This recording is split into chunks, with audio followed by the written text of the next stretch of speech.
لیکن ایک بات میں آپ کو بتا دوں، اللہ کا ولی ہوتا کون ہے؟ اس کو ولایت ملتی کیسے ہے؟ وہ اس اعلیٰ مقام پر پہنچتا کیسے ہے؟ اللہ کا ولی صرف اپنی عبادتوں سے نہیں، صرف اپنی ریاضتوں سے نہیں بنتا، اور نہ ہی کثرت سے تسبیح اور ذکر و اذکار کرنے سے۔ ایک بات تو ہے، اللہ کا ولی ہوتا کون ہے؟ بے ان کے واسطے خدا کچھ عطا کرے، ہاشا غلط یہ ہوس بے بسر کی ہے۔ جس کو جو ملا وہ رسول پاک کے قدموں سے ملا، اور اللہ کا ولی وہی ہوتا ہے جو نبی پاک کی اقتداء میں چلتا ہے، اور حضور پاک صلی اللہ تعالیٰ علیہ وسلم کی شریعت طاہرہ پر چل کر وہ ولایت کا مقام حاصل کرتا ہے۔ اور اگر تمہارے پاس کوئی شارٹ کٹ انداز میں آ گیا اور یہ کہتا ہے کہ میں ڈائریکٹ پہنچا ہوا ہوں، تو سمجھ جانا وہ زندیق ہے، ابلیس کا بیٹا ہے، اللہ کا ولی نہیں ہو سکتا۔ بریلی کے امام اعلیٰ حضرت فرماتے ہیں، بخدا خدا کا یہی ہے در، سبحان اللہ، بخدا خدا کا یہی ہے در، نہیں اور کوئی مفر مقر، بے شک جو وہاں سے ہو یہی آ کے ہو، جو یہاں نہیں تو وہاں نہیں۔ بے شک، سبحان اللہ سبحان اللہ۔ نبی پاک صلی اللہ تعالیٰ علیہ وسلم کو چھوڑ کر نہ کوئی ولایت ہے، نہ کوئی معرفت ہے، نہ کوئی طریقت ہے، نہ شریعت ہے۔ بے شک، جو راستہ ہے وہ وہیں سے ہو کر گزرے گا، اور جو یہاں نہیں تو وہاں نہیں۔ وہاں نہیں۔ اگر کوئی دعویٰ کرتا ہے تو سمجھ لینا کہ وہ زندیق ہے، وہ شیطان ہے۔ لہٰذا میرے عزیزو، اقبال کی یہ بات بہترین لگتی ہے کہ ولایت تو بہت دور کی بات ہے، بڑی بات ہے۔ ہر مسلمان کے ساتھ دین تو ہے، دین اسلام ہے، تمہارے ساتھ تو ایمان ہے، دین ہے۔ تو دین کیا چیز ہے؟ ولایت کو بعد میں سمجھنا۔ دین کیا ہے؟ دین اسلام کیا ہے؟ کیا دین اسلام داڑھی رکھ لینے کا نام ہے، ٹوپی پہن لینے کا نام ہے، گوشت کھا لینے کا نام ہے؟ دین کیا ہے جو تمہارے ساتھ ہے؟ اقبال کہتا ہے، بمصطفیٰ برساں خیش کے دی ہم اوست، اپنے آپ کو نبی پاک صلی اللہ علیہ وسلم کے قدموں تک پہنچا دو، یہی دین ہے۔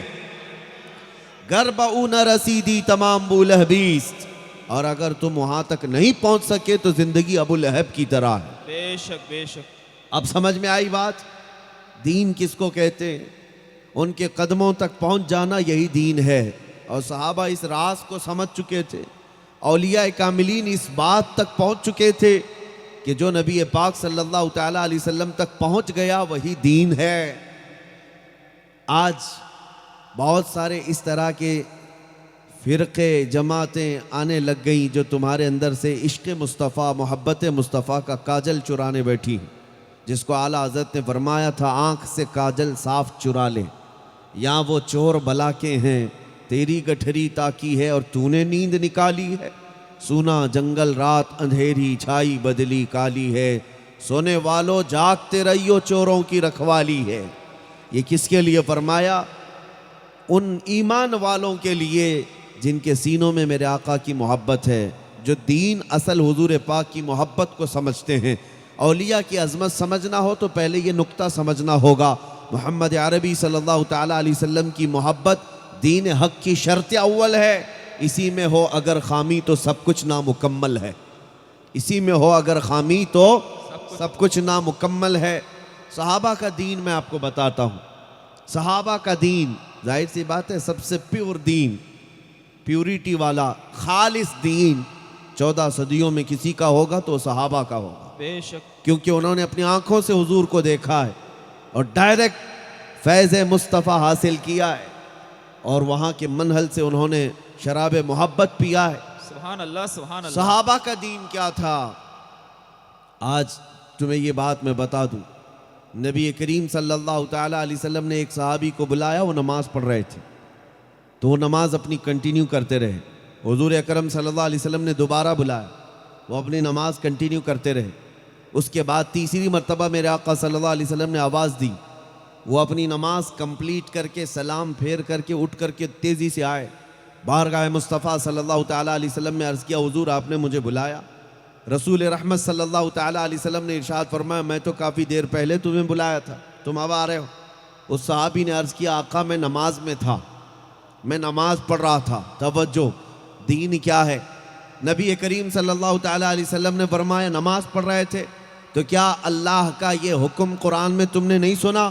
یا ایہا الذین آمنوا استجیبوا للہ وللرسول اذا دعاکم، سبحان اے اللہ، ایمان والو جب اللہ اور اس کے رسول بلائیں تو حاضر ہو جاؤ۔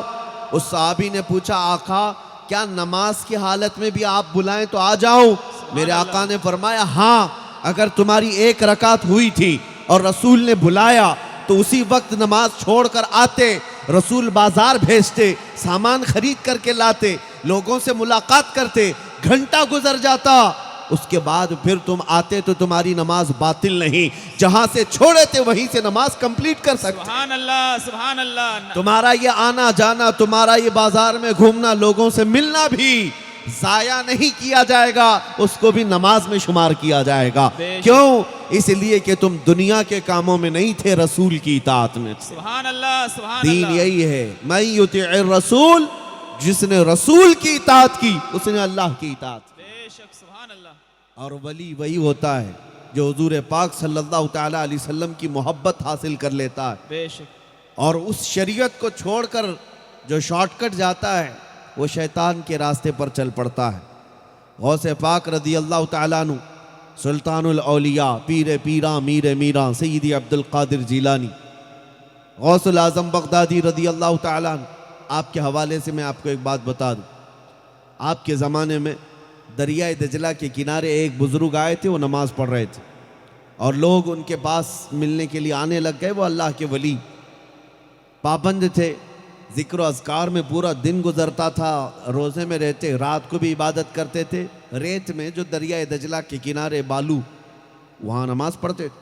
غوث پاک سے کسی نے آ کر کے کہا کہ اللہ کے ایک ولی آئے ہیں، کثرت سے عبادت کرتے ہیں۔ سرکار غوث پاک نے فرمایا چلو میں بھی ملاقات کرتا ہوں۔ آپ آئے، ملاقات کرنے کے لیے جب دریائے دجلہ کے کنارے پہنچے تو وہ اللہ کے ولی جا چکے تھے، وہاں نہیں تھے۔ تو غوث پاک نے پوچھا افسوس ہے کہ میں ملاقات نہیں کر سکا، یہ تو بتاؤ وہ عبادت کہاں کرتے تھے؟ لوگوں نے بتایا ان کی عبادت کے نشانات بنے ہوئے تھے، ان کے ہاتھوں کے پیروں کے نشان زمین پر، ریت پر بنے ہوئے تھے۔ غوث پاک غور سے ان نشانوں کو دیکھتے ہیں اور اس کے بعد پوچھتے ہیں کیا یہ ان کے نماز پڑھنے کے نشانات ہیں؟ کہا ہاں۔ پھر غوث پاک فرماتے ہیں تم نے جس کو اللہ کا ولی سمجھا وہ جھوٹا آدمی ہے، تم دھوکہ کھا گئے، میں اسے ولی نہیں سمجھتا۔ لوگوں نے کہا آپ نے تو انہیں دیکھا بھی نہیں، وہ کثرت سے عبادت کرتے تھے، کثرت سے ذکر و اذکار اور تسبیح میں مشغول رہتے، ہم نے تو ان کو دیکھا ہے، آپ نے دیکھا نہیں اور آپ انکار کر رہے ہیں۔ غوث پاک نے فرمایا بات در حقیقت یہ ہے، یہ دیکھو ان کے سجدے میں جانے کے وقت ان کے ہاتھوں کی 10 انگلیوں کی نشانیاں بنی ہیں، یہ ساری 10 انگلیوں کی کھلی ہوئی نشانیاں دکھ رہی ہیں۔ لوگوں نے کہا ہاں۔ پھر غوث پاک فرماتے تمہیں پتہ ہے جب میرے مصطفیٰ کریم صلی اللہ تعالیٰ علیہ وسلم اپنی نماز کا سجدہ کرتے تو سجدے میں میرے آقا کی انگلیاں کھلی ہوئی نہیں جمی ہوئی ہوتی تھیں، یہ حضور کی سنت ہے۔ غوث پاک فرماتے ہیں جو میرے آقا کی ایک سنت چھوڑتا ہے میں اسے اللہ کا ولی نہیں مانتا، وہ اللہ کا ولی نہیں ہے۔ لوگ یہاں پتہ نہیں کس کو کسوٹی اور معیار بنا بیٹھے ہیں۔ میرے عزیزو، شریعت طاہرہ میرے آقا کا جو راستہ ہے وہی ولایت کا راستہ ہے، کوئی دوسرا راستہ نہیں۔ ارے کئی ایسے باباؤں کو لوگ آج گھیرے بیٹھے ہوئے ہیں، ڈھکوسلے بابا، جن کے نمازوں کا کوئی ٹھکانہ نہیں، جو دن رات نہ جانے کس طرح کی بدعملیوں میں مشغول ہیں، وہ اللہ کے ولی ہو سکتے ہیں؟ سرکار غریب نواز رضی اللہ تعالیٰ عنہ ہند الولی وہ مقام عظمیٰ پر فائز ہیں، لیکن مجھے ایک روایت بھی بتا دو کہ کبھی ان کی ایک نماز قضا ہوئی ہو، قضا ہوئی ہو۔ غوث پاک رضی اللہ تعالیٰ عنہ ارے ٹھوکر مار کر کے مردے کو زندہ کر دے، لیکن بتاؤ کبھی ان کی ایک رکعت قضا ہوئی ہو؟ نہیں۔ ان اولیاء کاملین پر جب نماز معاف نہیں ہوئی، کیوں؟ اس لیے کہ نماز یہ ان کے گھر کی چیز نہیں ہے، یہ میرے مصطفیٰ کی سنت ہے، میرے آقا کا طریقہ ہے۔ اور اللہ تعالیٰ نے امت پر فرض کیا ہے. نبی پاک صلی اللہ علیہ وسلم سے جو محبت کرتا ہے وہ حضور کی ہر ادا پر عمل بھی کرتا ہے, حضور کی ہر ادا پر عمل کرتا ہے. اور جو ولی بننے کا ناٹک کرے اور حضور کی شریعت کو چھوڑ دے وہ زندیق ہے.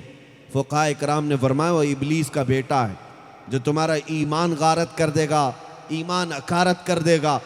تمہیں تو یہ بات میں بتا دوں کہ نبی پاک صلی اللہ تعالیٰ علیہ وسلم نے یہاں تک فرمایا, ایک شخص کے متعلق فرمایا گیا کہ وہ کبھی قبلے کی طرف منہ کر کے تھوک دیا تو حضور پاک صلی اللہ علیہ وسلم کی حدیث ہے, فرمایا اس کے پیچھے اب سے نماز مت پڑھو, اس کے پیچھے نماز مت پڑھو. کیوں؟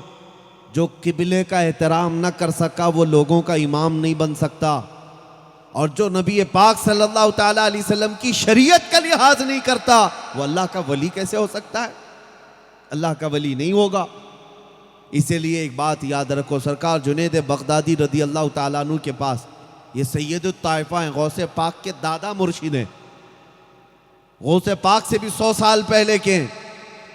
حضرت جنید بغدادی اپنے زمانے میں بڑے مشہور تھے. ایک صاحب آئے آپ کی کرامت دیکھنے کے لیے اور آ کر کے گھر میں مہمان بن گئے. 1 دن 2 دن 3 دن 8 دن گزر گئے, کرامت دیکھنا چاہتے تھے. آپ لوگ بھی کرامت دیکھنے کے لیے پیچھے پھرتے رہتے ہیں کسی کے, اور آپ کی نظر میں کرامت کیا ہے؟ کوئی بابا آسمان میں اڑ کے دکھا دے.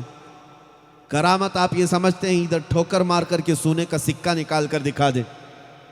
کرامت اس کو سمجھتے ہیں کہ کوئی پانی پر چل کر کے دکھا دے. یہ تو بہت چھوٹی سی چیزیں ہیں, کوئی جادوگر بھی کر کے دکھا سکتا ہے. شعبدہ بازی یا نظر بندی کوئی بھی کر سکتا ہے. ارے یہاں تو ہمارے ملک کا حال یہ ہے, انت بھکتی جس کو کہتے ہیں, کوئی بابا چٹھی لکھ کر کے دکھا دے تو اس کے بھی پاگل ہو جاتے ہیں. میں آپ سے کہتا ہوں چٹھی لکھ کر کے دکھانے والے تو ابھی چھوٹے ہیں, ابھی دجال بھی آنے والا ہے. دجال تو بارش برسا کے دکھائے گا, بے شک, زمین سے سبزہ نکال کر دکھائے گا, تب تمہارا ایمان کیا ہوگا؟ مسلمانوں یاد رکھو, تمہیں اس طرح کے چمتکاروں پر ایمان لانے کے لیے نہیں کہا گیا ہے. تم سب دنیا کو ادھر ادھر ہوتے ہوئے دیکھ لو, اس کے باوجود جمے رہو اور یوں کہو میرا دین وہی ہے جو میرے مصطفیٰ کے قدموں سے ہے. بے شک, سبحان اللہ, سبحان اللہ, میرا دین وہی ہے جو تاجدار مدینہ نے عطا کیا ہے, بے شک, گنبد خضرا کی چھاؤں سے آتا ہے. سبحان اللہ, ولایت کرامت اس کو کہتے ہیں. جنید بغدادی کے پاس بھی ایسا ایک شخص کرامت دیکھنے آیا تھا اور کرامت نہیں دکھی. 8 دن ہو گئے, وہ اپنا بوریا بستر باندھ کر جانے لگے. سیدنا جنید بغدادی نے اس مہمان سے پوچھا, میاں کیوں آئے تھے آپ؟ 8 دن تک رکے اور جا رہے ہو, وجہ بھی نہیں بتائی. تو اس شخص نے کہا, حضور بات یہ ہے کہ میں نے آپ کی ولایت اور آپ کی کرامت کے بہت چرچے سنے تھے, بہت چرچے سنے تھے, لیکن میں آ کر کے آپ کے ہاں 8 دن تک قیام کیا لیکن کوئی کرامت مجھے نظر نہیں آئی. غوث پاک سیدنا جنید بغدادی سے وہ کہتا ہے, صبح شام میں دیکھتا رہا لیکن مجھے کوئی کرامت نظر نہیں آئی. سنو سیدنا جنید بغدادی کیا کہتے ہیں, اچھا تمہیں کوئی کرامت نظر نہیں آئی, لیکن یہ بات بتاؤ کیا ان 8 دنوں میں کبھی تم نے مجھے نماز قضا کرتے دیکھا؟ اس نے کہا یہ بات تو میں نے نہیں دیکھا. پھر پوچھا, کیا میرا کوئی عمل ایسا دیکھا جو رسول کریم صلی اللہ تعالیٰ علیہ وسلم کی سنت کے خلاف ہو؟ کبھی دیکھا؟ اس شخص نے کہا کہ میں نے آپ کی صبح شام ہر دن دیکھا ہے, آپ کا کوئی عمل حضور پاک کی سنت کے خلاف نہیں ہوتا. تب سیدنا جنید بغدادی رضی اللہ تعالیٰ عنہ فرماتے ہیں, اے نوجوان تجھے کیا پتہ نہیں اس زمانے میں سب سے بڑی کرامت حضور پاک کی سنت پر قائم ہو جانا, حضور اکرم صلی اللہ تعالیٰ علیہ وسلم کی سنت پر قائم رہنا, یہ سب سے بڑی کرامت ہے, یہ سب سے بڑی کرامت ہے. عزیزان گرامی وقار, ہماری زندگی کا عنوان, ہمارا موضوع سخن, جہاں پر بھی آپ دیکھیں گفتگو ہماری گھومتی ہوئی وہیں جاتی ہے جو میرے آقا صلی اللہ علیہ وسلم کے قدم جہاں نظر آئے. یہی دین ہے, یہی دین ہے.